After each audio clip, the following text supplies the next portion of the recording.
My name's Carol Branson, otherwise known as the Odd Job Girl, and I make whimsy-ponderable art. What? I feel like Yeah. every time I give someone the opening to tell me what they do, whatever they tell me is way more interesting. Would you please describe to me the definition in your mind of whimsy ponderable art? Yeah, whimsy-ponderable art. A friend of mine, Tracy Davies, came up with this word, because my work has been described as whimsical. And she said, "Yeah, it's whimsical, but it's deeper than that." And I said, "Well, what would that word be?" And so she said, "Let me think about it." And she came up with whimsy-ponderable. And so I love the word. Because my stuff is very whimsical. I love bright colors. I like, silly stuff, whimsical stuff, but it also has a deeper message to it. So that's where Whimsy Ponderable came from. Before I want to ask you so many things, but I am curious because ponderable sounds just like it feels welcoming and kind and open. And so much of art that is produced, especially modern art, either has a very strong political message or a very strong existential message, or it's extremely abstract. So it leans heavy on the ponderable and not so much on the whimsy. So you probably came up seeing all those abstract, ponderable, existential, heavy freighted stuff. So why do you think when you started making art, was it always like, was it always lighter and less abrasive and I don't know, kinder? I don't know. I think so. I mean, it's always been more on the whimsical side. And then, little pieces of life started inserting themselves into it. And I was like, well, that's okay. I'm digging this idea. And so it's just kind of developed that way. And yeah, if there's something on my mind, like so many artists, if there's something on our mind, it's going to come out in song, in word, on paper, whatever. It's just going to kind of come out and present itself that way. So I think it's also been my way of processing things.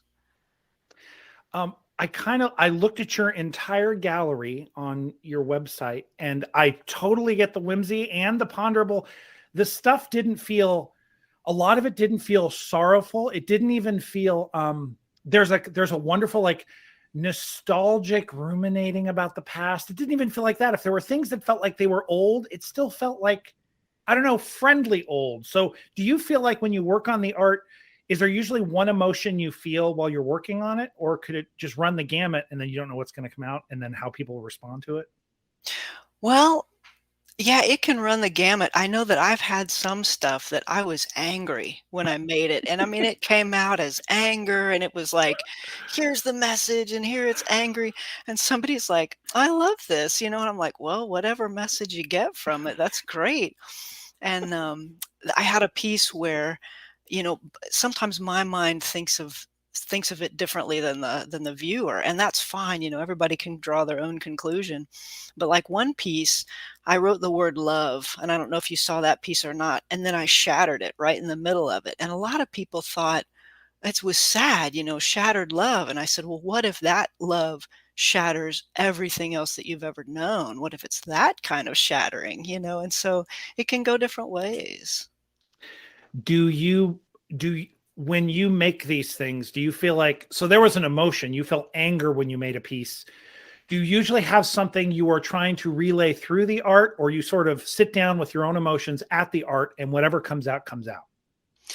I get ideas sometimes, and so I'll have to write them down really quickly so that I'll remember that idea, or I'll hear a phrase, or I'll see a color or something, and I just think, "I wanna use that." I'm not sure how I want to use that yet, but I want to use that.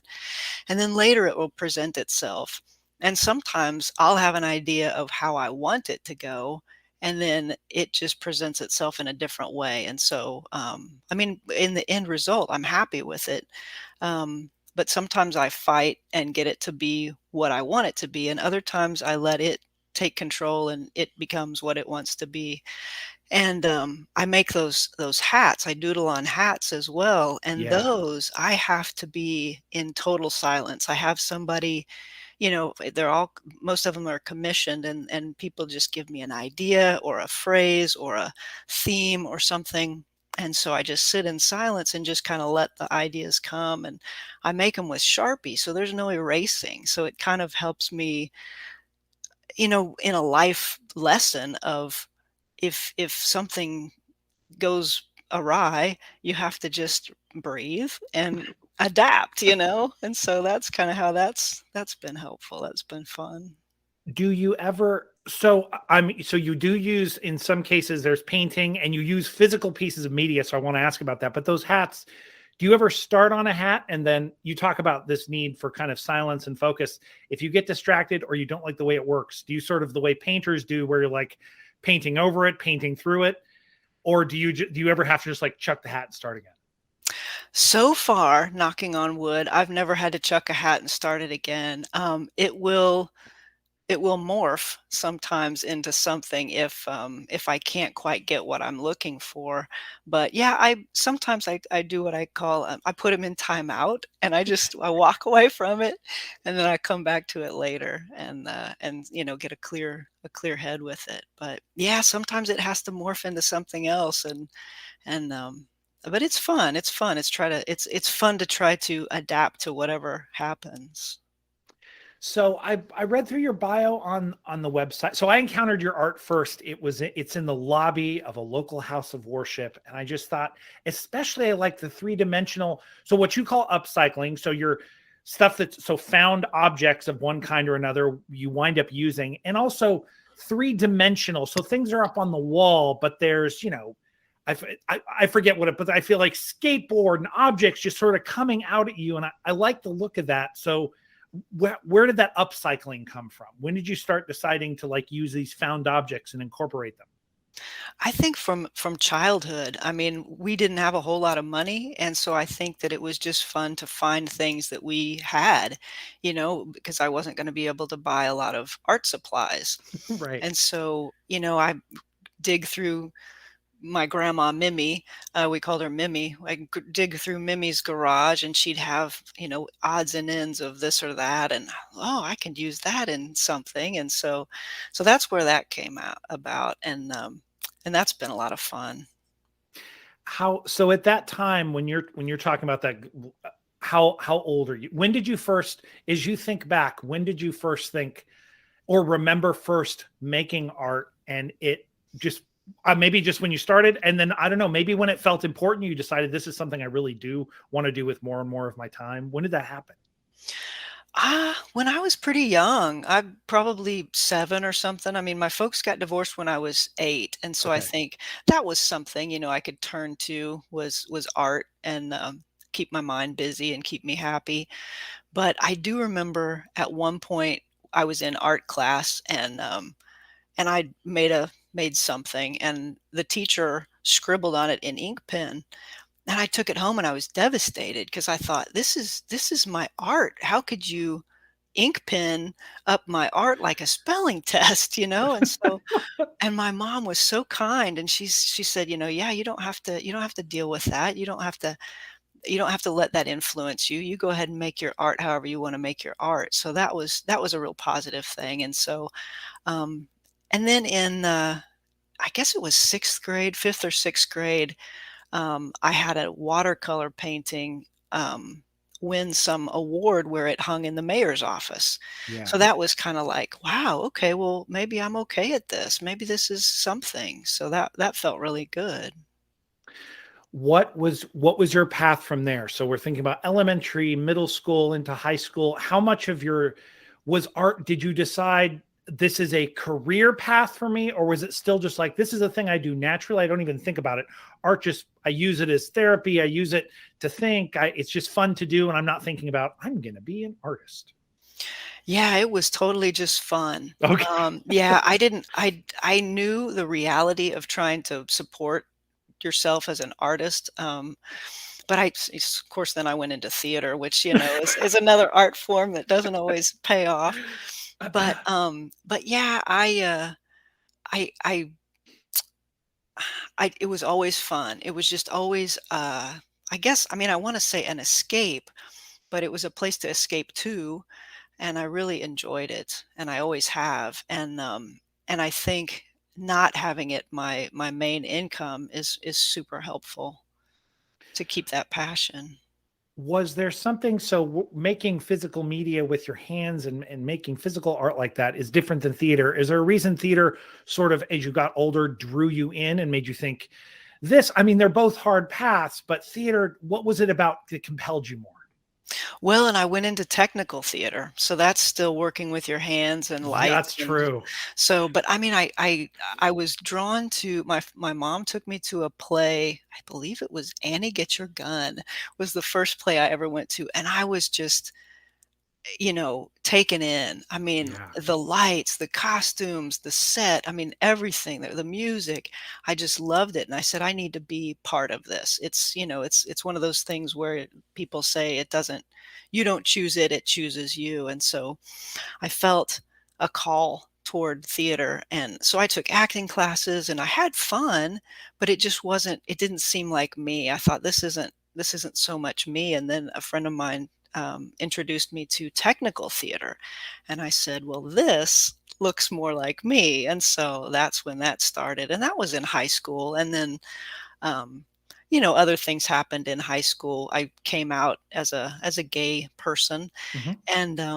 and, so the theater department and the art department were not, scary places, whereas, in high school, that's hard for everybody, and for a kid that's just coming out, I came out the summer before my where I was outed, which is different, the summer before my freshman year, so high school was tough, but, I mean, high school is tough for everybody, but it was tough for me for that reason, and Wait, so yeah. so sorry, did you come out or were you outed? I was outed. Yeah, my girlfriend and I were caught kissing and by her little sister, and her little sister told her mom, and so the adults did what they thought was the right thing to do and spread the word that we were not to see each other. Well, the word got out too much, and so it was not easy. The students found out, and some students weren't as open minded as others.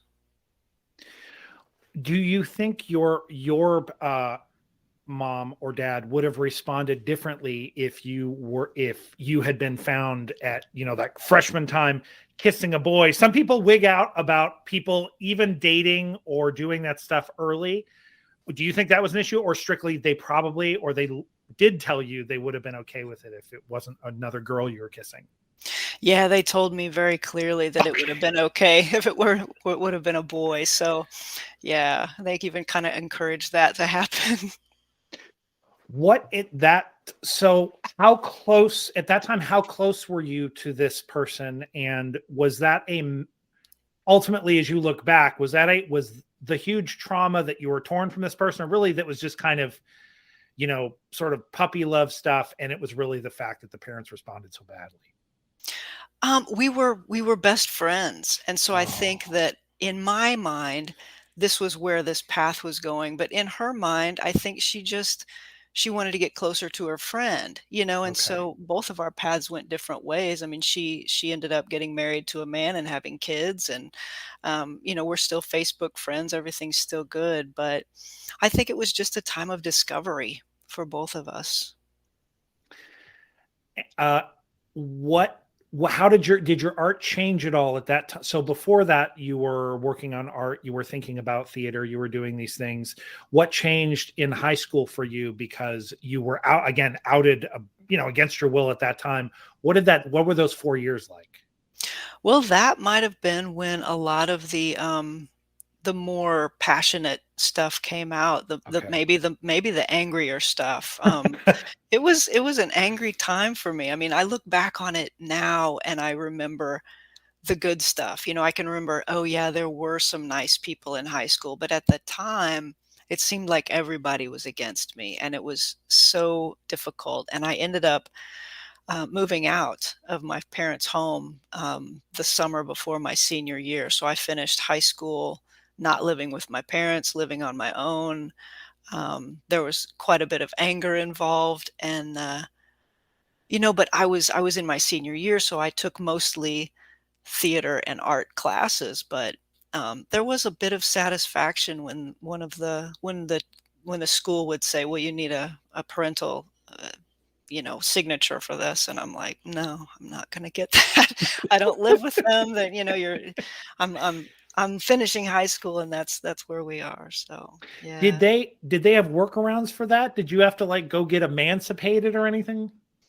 No, and I'm not really sure how it happened, How they let you I do mean. it? Exactly. I mean, but this was the time before we had, metal detectors in schools, and I remember, somebody I was dating at the time in high school that didn't go to that high school was able to just come in and have lunch with me at the high school. And so I think it was looser.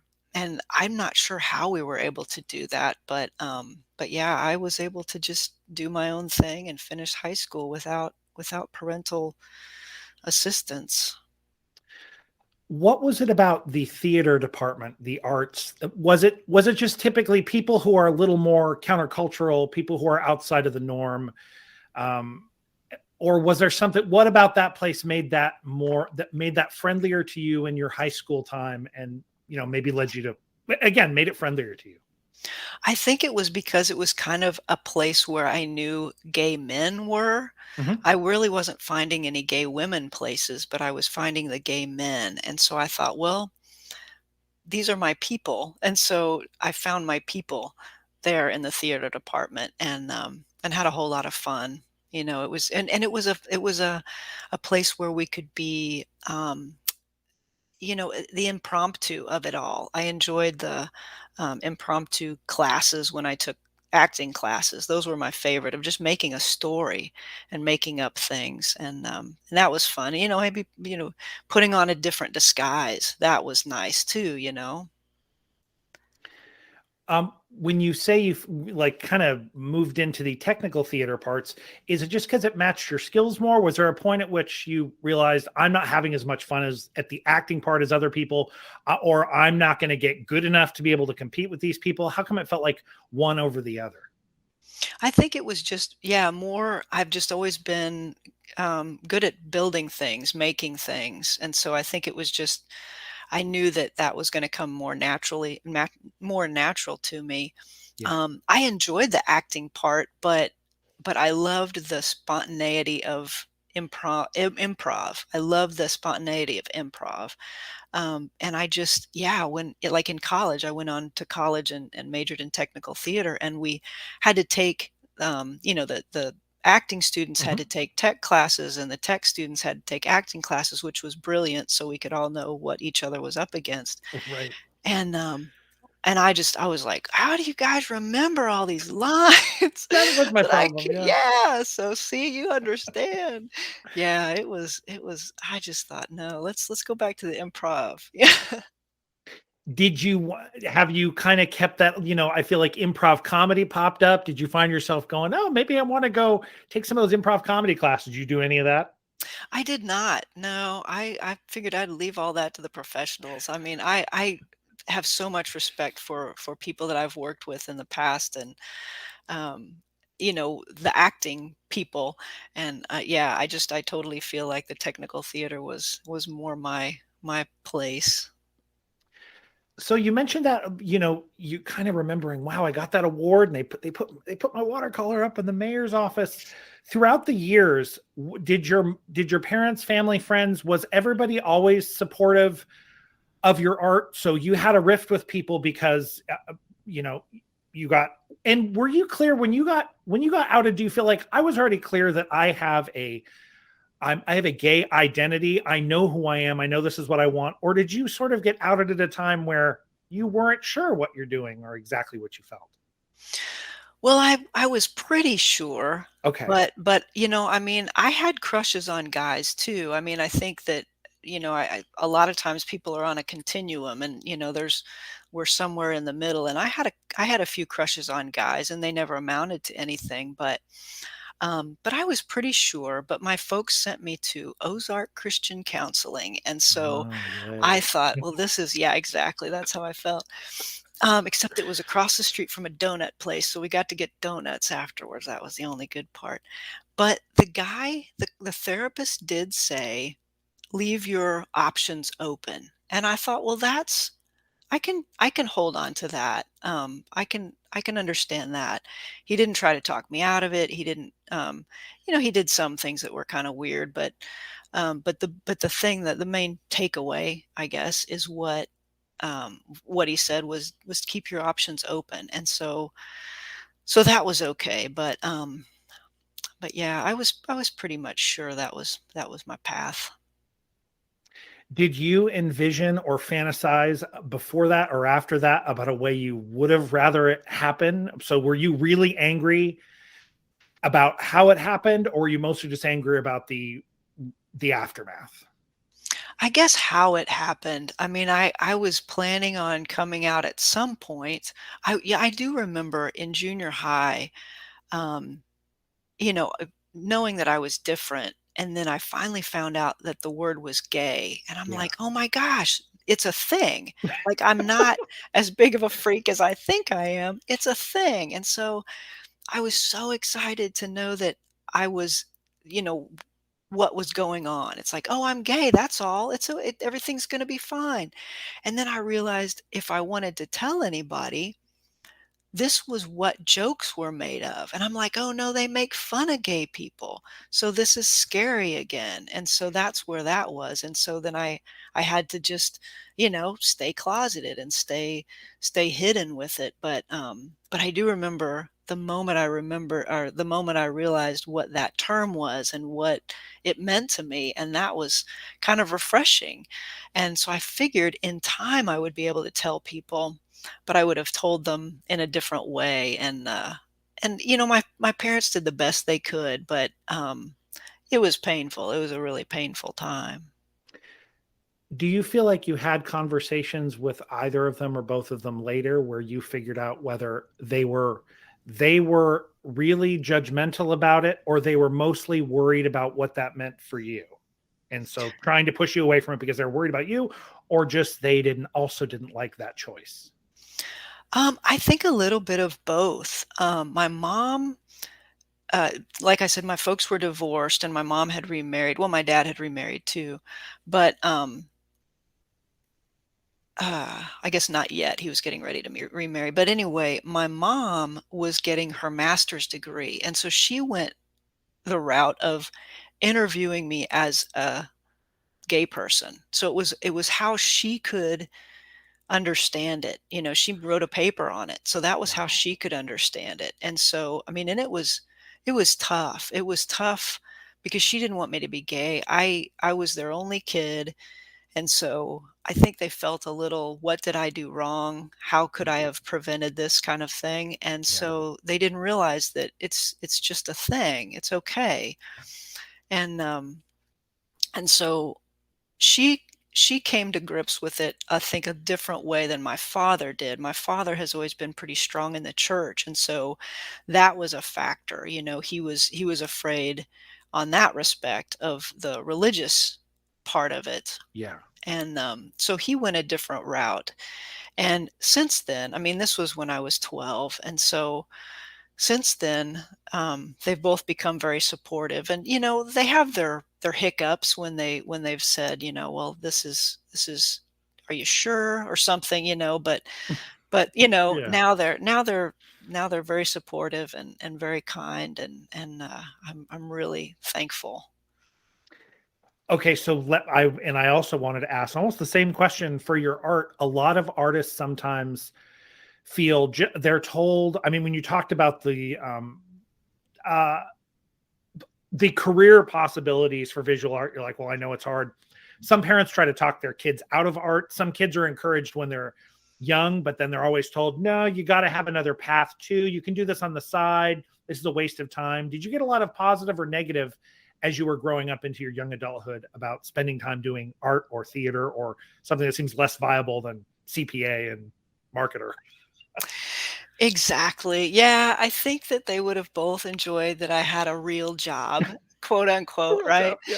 Yes, and so that was tough, but I mean, I was a stage manager and a technical director at a theater, so that was, it's like I was getting a paycheck, I was hands-on, I was Yeah. doing things, but they didn't see how much stress there was behind that. And so I said, "Yeah, I'm doing this, but it's not exactly what I want." And so I had to find that middle ground of what I wanted and a real job kind of thing. And I think that,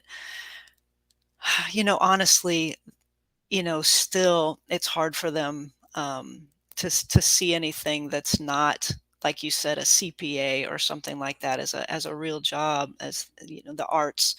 But I, as long as I have something that's bringing in money, I think that they're supportive on the arts front. So they're just like, as long as you can pay the bills and you're okay, we're just worried about you as long as you have something. I think so. Yeah. Yeah, exactly. What do people, I don't know, maybe now, what do people think about your art? It is sometimes it's a hard slog out there to make stuff, and then to put it out in public is another thing, and then to put it out in public and sell it, it's all fraught with all this self-doubt and frustration. And so what are your feelings about what do people think about your art? How do you feel about the art?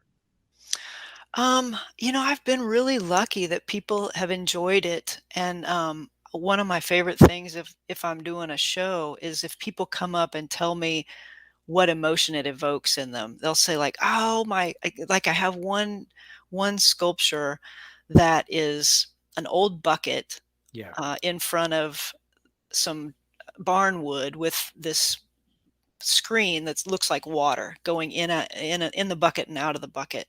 And so people will come in and tell me that their grandma had a bucket like that, or I'm like, that's where I got mine. And so, and different emotions. I had a piece that had some music notes, colorful music notes on barbed wire, and it lit up. A lot of my art has lights within it that lights it Yeah, I was from just about to within. say that bucket one you're talking about. I just saw that, and again, so I saw the one unlit, but then lit. It's just looks really cool.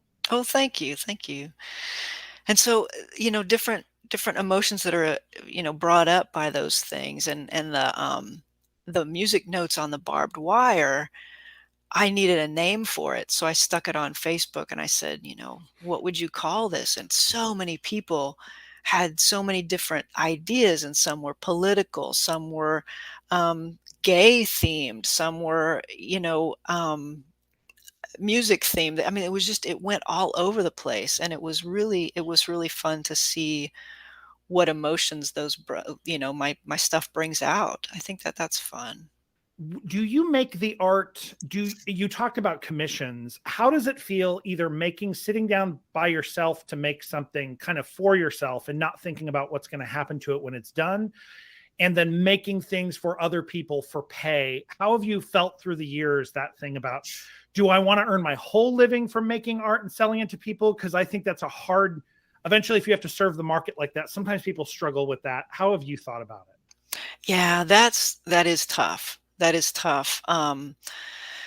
Like I said, with the hats, I get a theme, some different things that something that somebody really cares about, and then I'll Yeah. make a hat out of it.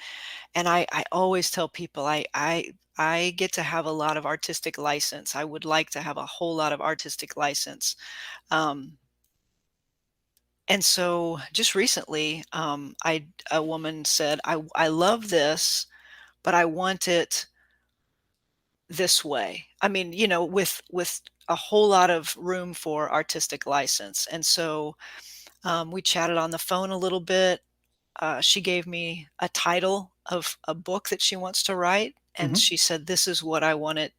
This is what I want." And so I started doodling some stuff, and I said, "I have it. This is what I want to do." And so I explained it to her, and she was very happy with the outcome. But I think the big thing is having enough artistic license that it's fun for me, but enough input from the person that it feels very um, personal to them, so it's like they helped make it. But yeah, if somebody says, "Well, I want this there, and then can you move this 2 inches over?" I don't, oh no, I don't think so. So, like, as if, because I can imagine, obviously, with the technical stuff, you're working with your hands. But I know so in publishing, I've worked a lot with designers, and some designers more than others get aggravated with too much input from other people because they feel like the more we move these things around, the more you change every little thing. Well, it's not my thing anymore. And so I see people on a spectrum. Where do you kind of place yourself? It's got to be my thing. Yes, you can give me some input, but it's still got to be my thing versus it sounds like you don't want to you just tell me what you want and I'll deliver that to you exactly.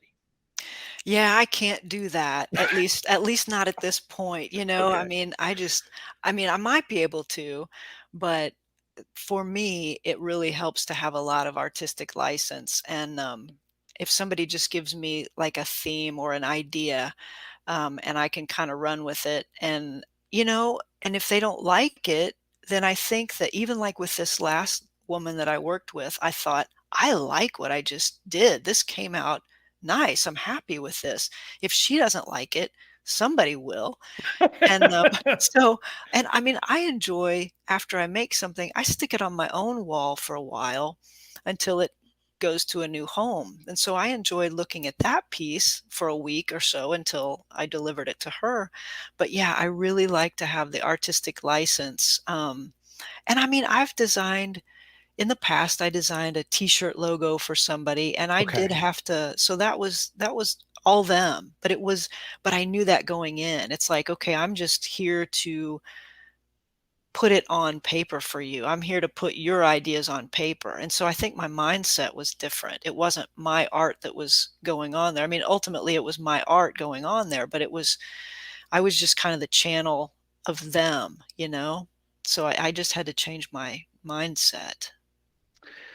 um the last moments of your life, if somebody came along and said at some last accounting and said, okay, pick out the one piece of, is there a one piece of artwork you've made that either you refused to sell because it was too emotional, you were too emotionally attached to it, or something you just really love, it just calls to you? Or is it just kind of the making of the art that's the thing? So there's certain things that are in your history that just like you just can't part with, or just have such strong and a specific strong memory, like your favorite piece of art you've made. I don't know. I mean, I enjoy them and I keep them for a while and then I'm happy to let them go to a new home. I mean, it's kind of fun to see somebody enjoy the piece. They like it so much that they want to have it. It's like, Yeah. "Oh, well, cool. That's great." Now, I may not be ready to part with it for a week, a month, a year, 2 years. I don't know. Like I still have some stuff that's not for sale, but one piece Yeah. that's the music note with the little heart, and it lights up. It's LED lights, and I use it upstage on a curtain on uh, a stage that I design lights for Mhm. a women's music festival, and it's really kind of fun with the other lights, and it's neat looking upstage of the performers. It just kinda adds to it, and so I haven't sold it because I like to use it. So it's more functional. Did you ever find, so when you went through, you did theater stuff in college and you got out, it is sometimes a hard slog to make a living in any fashion of the art world. And so did you have like sort of 9 to 5 or other non-art jobs that sort of funded your art stuff, or were you able to kind of make that your living? How have you balanced that through the years? Right out of college, I popped into professional theater, so I was Hey, all right. technical yeah, I was very lucky. I worked as a technical director and stage manager, at the same time at times, and then backstage person, stage person, um, and as you know, it's never a 9 to 5, it's all the time, you get Yeah. Mondays off and it's pretty tough, but, we love it for some reason or another, and, so then I thought I needed a break from that, so I went to get a real job and worked for a gas company for a while, and that kind of appealed to my, building things, building gas meters and answering questions over the phone for people that were having a gas leak or something, and so it was interesting, but ultimately it didn't feed that artistic side of me, and so I did that for 4 years, and then I popped back into theater again. And so, and right now I'm working for a tree company. And so that's kind of fun because it's totally unrelated and it's a good workout. And then I can have time to do my art and still fix things on the side, as the odd job girl. What has the pandemic been like for you as an artist the past couple of years? Um, I worked a lot. Okay. I mean, I enjoyed the time of solitude where I could work, and I think it also brought up a lot of emotions of loneliness, of fear, of love, of finding new paths, and so all that stuff was presented itself in my art the last few years, and it was hard to find art supplies. I mean, you can ask any artist, it was everybody wanted to do art because we couldn't do anything else, and so Even art. online with stuff that Yeah. you normally use it was all gone.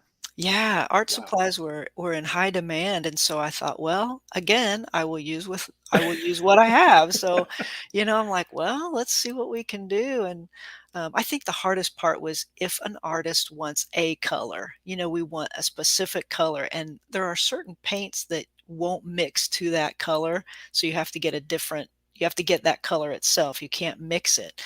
And so that was kind of frustrating, but other than that, it was kind of okay. I mean, but the emotions of fear and loneliness and that kind of thing did present itself. So during these 2 years, you have not, because the one thing that happened, I know I talked to somebody who was working in theater during the pandemic. Obviously, everything died. So if you actively had a job in theater, it went to zero. So it sounds like these 2 years, you just didn't happen. Was this a time when you were technical theater, stage director stuff, or no? No, Okay. I was really lucky. I had started with the tree company before that, and so we shut down for a little bit, but we kept working. We were working outside, and we just made concessions of only one person in a truck, and Yeah. we kept on working. So I was really, really lucky, super lucky. Why do you I think you ta- do you, are there many reasons you make art, and do you spend a lot of time sitting around thinking about why am I an artist, why do I make art? I don't know, when you're sitting and frustrated with something, do you ask yourself this, or it just seems natural? It kinda seems natural. If something doesn't seem like it's working out, I'll go do something else. I take Spanish classes on Mhm. Friday mornings, and so I'll go work on my Spanish. I'll go do something else. I'll go take a walk, and so eventually the art will come back around and it'll be okay. But again, I don't have to make my living at it. I think that's the tough thing. And, you know, I'd rather not try to keep up a website and price things and promote myself and all that stuff, but it's part of it, and so I do my best, but yeah, just making stuff, I just it's therapy for me. Was there a time in your trajectory when you entertained the thought and then put some effort into, I'm going to be an artist? And then, just as you said, fine, I'm going to do the marketing and the self promotion. I'm going to push to get my stuff out in as many places as possible. I'm going to try to talk to the right people. Did that ever appeal to you? Do you ever have a dream? I'm just going to be a full time, this kind of artist. Yeah, after I had been at the gas company for a few years, I decided I was gonna save up enough money and be a full-time artist. Okay. And so at the time, there wasn't a whole lot of computer stuff, there wasn't a whole lot of promotion that way, or I didn't know how to do it. Sure. And so I was trying to get my name out there, and I kept hitting roadblocks, and a friend of mine said, "Are you looking for work?" And I said, "Yeah, I just need something in the meantime before I get out there in the art world." And she said, "My folks need their house painted." So, okay. And then jobs kept coming up and I just kept doing odd jobs. And then somebody said, "We need a, an invoice on your company letterhead." And I'm like, "Okay, give me a sec." And that's how the odd job girl came I was just about. going to I'm ask like, about that. "Oh, yeah." Yeah, so it just kind of developed. And I mean, I'm a firm believer in the universe pointing me in the right path and presenting things, and so that just kind of happened, and so I thought, "Well, this is great," and so for 20 years, I was the odd job girl, and still a little bit, but, my body has told me that I need to lessen up on that a little bit, but yeah, so that's how that kinda happened, and then so the art kind of was put on hold, or at least more for pleasure again, and then, a few years ago, some things opened up where I was able to get into some different galleries and some different things, and, Fringe and some different, shows, and so that's been a lot of fun, and again, the universe has just kinda given me a path, and so I've enjoyed that and meeting new people. It's been good. Have you ever, I suspect you pursued technical theater. Obviously, you worked at it so much. You must have had to work hard to get good at certain things you weren't good at. Does the visual art stuff, is it a little looser, less difficult that way? I mean, have you ever been trying to add something to your technique or trying to do something and it's just impossible and you realize this is going to be months to try to figure out how to do this thing, and then you're just like, "Oh, I just don't care." How do you pursue that?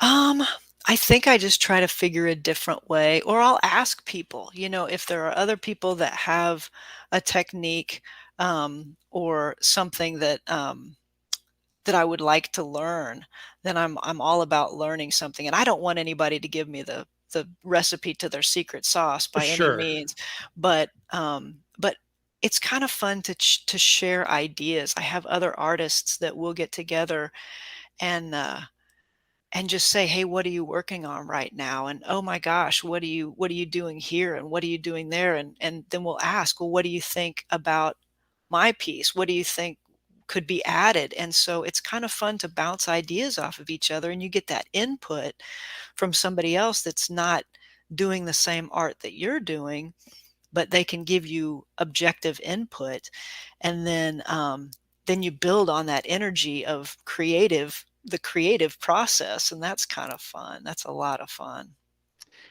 Okay, now because I love to just ask the other side of that. You mentioned, hey, I go to people, I get some objective criticism from them. They give me some suggestions for stuff. Oh, you could do this, you could try that.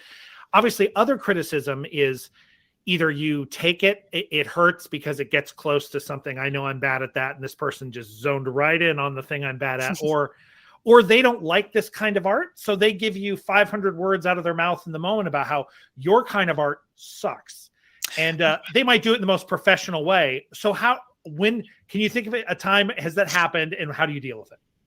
Yeah, that can be painful. Definitely, that can be painful, but, I mean, ultimately, we just have to remember why. At least I have to remember, why do I make art? I make art because it has to come out. It's just something that has to come out of me, and so I enjoy it, and I need to stick to that. But, yeah, if somebody says, "I'm just not really into your stuff," it's like, "Okay, well, that's okay, and that's alright, and that's okay," but it can hurt, and especially if they say, "I don't like your stuff because of," I'm like, "No, I got it the first time."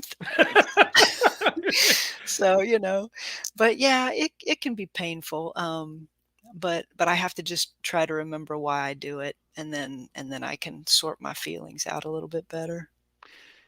Did you ever, especially maybe when you were thinking about, I really want to make this a full-time thing, did you start sort of trying to find the right critics, the right local art school people, the right artists so that you could move into the industry? I feel like so the top level art industry is ridiculously rarefied, and it's all about what happens to be popular. It's all about, I don't know, rich people spending money on things they don't really get, but someone else says it's great, so they spend a bunch of money on it. That's like the high level.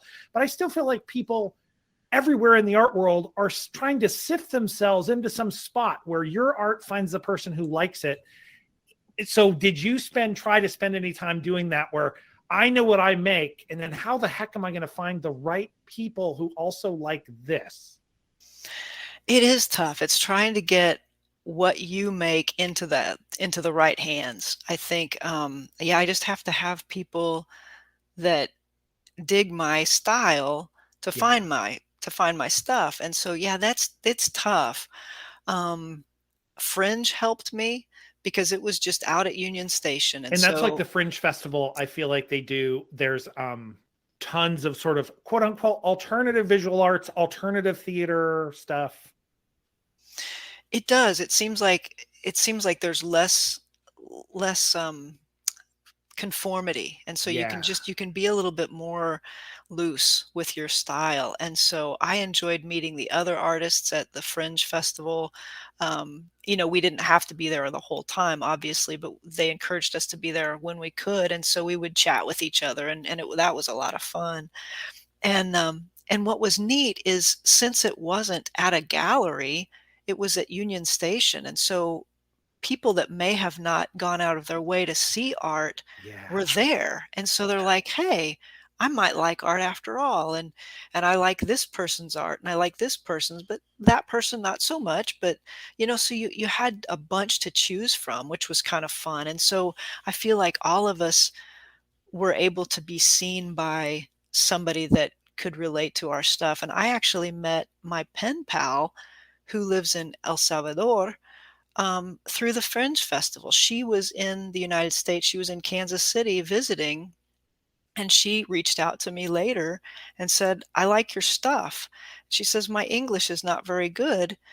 And I said, "Hey, I'm taking Spanish." So we have been that's one of the things from the pandemic, is I've developed a pen pal. And so but she wouldn't have seen my stuff, and other people that were just passing through. I had a few phone calls saying, "I am getting ready to get on a train right now. I love this piece. How can I buy it and take it with me?" And I'm like, "Wow, that's great." And then Fringe also set up the artists in different locations after that, like at a library, or these different places. But yeah, it's still a struggle to try to find the people that like my style. I just need to find them, and I feel like I'm finding a few, and so that's helping. Did you? I'm fascinated. I want to dig for the pain. I'm only curious about the pain point. I asked about that criticism thing because in the art world, people, it's hard because I think it feels, if you don't have the right mindset, which it sounds like maybe you did have the right mindset, especially you went for technical theater, you came right out, you were in the arts instantly. A lot of artists have very painful origin stories. And when they get into the art world, they're very insecure. And so they look for models. They try to copy their models, and they try to get the important people to love them. And it becomes just like actors and actresses. It becomes this kind of desperate need for, I have an internal hole and I need to fill it. It doesn't sound like that's quite where your head was. But at any time in your artistic trajectory, did you feel like art was I want someone to tell me this is good, and no one will, and it hurts? Oh, sure, Okay. sure. Yeah, yeah. Yeah, that's happened. And you think, "Why am I doing this? I'm just gonna go do something else." And yeah, I mean, Right. I've taken breaks from art for, gosh, years at a time. And then, remembered, "Oh, why did I stop?" I think at one point I even had a partner, which is really kind of a sad thing, is I had a partner that didn't appreciate my art. She was an artist too, and she she and I enjoyed doing some of the same stuff, but she said, "No, this is my thing, you can't do it. You go find your own niche." And so I'm like, "Well, but I like photography and I like ceramics." And so, Did to have did your she did she say that passively, or did you actively have conversations where she said, "Look, we can't both be art people because this is my thing"? Yeah, no, it was pretty much It quoting was quoting just that. explicit. Okay. Yeah, and so I was demoted to the, equipment handler when she was doing photography. I was not allowed Okay. a camera. I was Okay. given the bags to carry. And, I try to make the best of things. I said, "I'm gonna see some neat stuff today." And so I would see some pretty stuff. Yeah. Um, I was able to go places that maybe I wouldn't have gone had it just been me. I don't know. So I tried to make the best of it until finally I was having beer with a friend, and she said, "Is this really what you want?" And I said, "No, I don't think it is." And so then we had a sit down, and we broke up. But, that was pretty painful. And, I'm being lighter than I was at the time. Yeah. It was pretty darn painful. What do you hope? Do you run with goals? Do you have goals for, I want to do this with my art? I want to make that kind of art? Or does this kind of, first of all, in your life, do you generally run with big goals? I want to be this kind of job in theater. I want to have this kind of job out there. I want to make this much money. I want to live in this kind of place. I want these kind of pets. And does that happen to your art? Are you ever really goal driven? I need X amount of pieces. I need to learn how to do this. No, I mean, I'm pretty happy with what's happening. I mean, I always want to improve, always in Spanish, in art, in life, in everything, in my, human communications, everything I want to improve. Um, but I don't need to make a ton of money with my art. I would say the biggest goal is that I continue making art, that I continue improving, that I find the people that like my art, that I stay true to myself and keep making the art that I want to make. Um, so I think those are the goals. So I have one more question, but the best place for people to find stuff is probably Odd Job Girl, and that's grrl.com. Correct. Yeah. Okay. Is that just a nod? I never Riot Girl with the multiple R's. I always thought it was like kind of a not quite punk, and then it kind of commercialized. So when I saw Odd Job Girl, I'm like, oh, I could way be more into Odd Job Girl with two R's than the Riot Girl thing. Well, that was cool. Thanks. Yeah. I wanted it to be a little edgy, a little punk. Yeah, I liked it. I have the feeling some of the people who were walking through Union Station that day, and maybe especially not all of them, some of the people make art and they saw your art and loved it, and some people don't make art at all and they don't want to, and they saw your art and loved it. Julia Cameron, she in the Artist Way stuff, she always pitches to people that you probably, if you're reading this book, you're probably a frustrated artist and you're going out into the world and giving money and supporting artists, which is wonderful, but you're doing it because deep down you want to make something too. Do you suspect that of some of the people who look at your stuff? Do they seem like they're edging closer to maybe making something, like they talk to you enough at a moment, you're like, oh, I think you kind of want to make art, and then do you try to push those? Do you push those people into it, or what are those conversations like? Yeah, it can be a little awkward at times, but it can also be really cool. It kind of depends, but yeah, I think some people are wanting ideas, and some people can say, "Oh, I can, glue a piece of mud onto a, you know, vase and call it art." But I think, and that's okay if they don't like it, but some people will pick my brain about stuff. And again, I'm not going to give away the recipe to the secret sauce, Yeah. but I enjoy helping that creative process along, to see somebody that's starting out, that's kind of timid, that isn't sure of themselves. It's like, it's fun to talk to somebody because I was that kid or that young artist. They could be older than I am, but they're still a young artist. It's kind of fun to see that grow, that spark grow in somebody. And so if I can be one of those steps for somebody to be a better artist, then that's fun for me. As long as it's reciprocal, as long as they're not too pushy, as long as we're feeding off of each other, I think that's really fun. So it sounds like you do have people who come up at a show and they are, as you said, that recipe thing, they're hungrily trying to figure out, how did you make this so I can go home and make exactly something like this? And they know enough to, like, that's what they're looking for. They're a chef and they want to know exactly how you made the souffle so they can go home and start trying to make this kind of souffle. Yeah, and that's where I tend to be pretty vague. There was somebody that wanted to know how my light source. It's like I light some of my stuff with either battery pack lights or electricity. It just kind of depends. And she was wondering how I make my own diodes, and she was really wanting to know all the different things. And so, I was kind of vague with her because I thought, I've done my research. Now you have to go do your research. And so I just told her, I said, I found what works for me. Not everything works for everybody. And we had a good conversation, but I still wasn't going to give up, um, everything, because it's like it's part of me, I didn't wanna give away the recipe to the secret sauce. What do you do? And does someone actually more openly say, I used to make art, not this, but like I used to draw, I used to paint, I used to knit, and I don't do it anymore. Do you ever have conversation? If someone says, you know what, if I wanted to start doing something like this, is there a place you point them other than to say, oh, you should just go home and just start making stuff? Is there a thing you'd ever like your first step to people who they don't do art now, but they used to like it, and how come they don't? What should they do?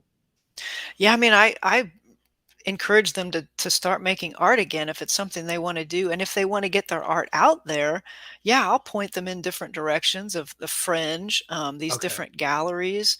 Yeah, I mean, I don't find it as a competition in that respect. I'm happy to help people because other people have helped me. There were other artists that have said, "Well, have you checked into this gallery or this event?" And so, yeah, there's plenty to go around. I mean, the only thing I won't compromise is telling somebody how I made something, specifically. I'm happy to talk about little techniques, but not specifics, you know. Is there a point, do you remember a time when it started feeling like, oh, either in technical where somebody who competes with you out in the market in some way wants to learn every way about how you built that, and then where's kind of the line where it feels a little icky? You're like, I don't just want to tell you. You're you're just trying to pull information out of me. This is no longer like a real conversation. Right. I mean, again, I think, well, I've done the hard part. I'm not gonna give you the map.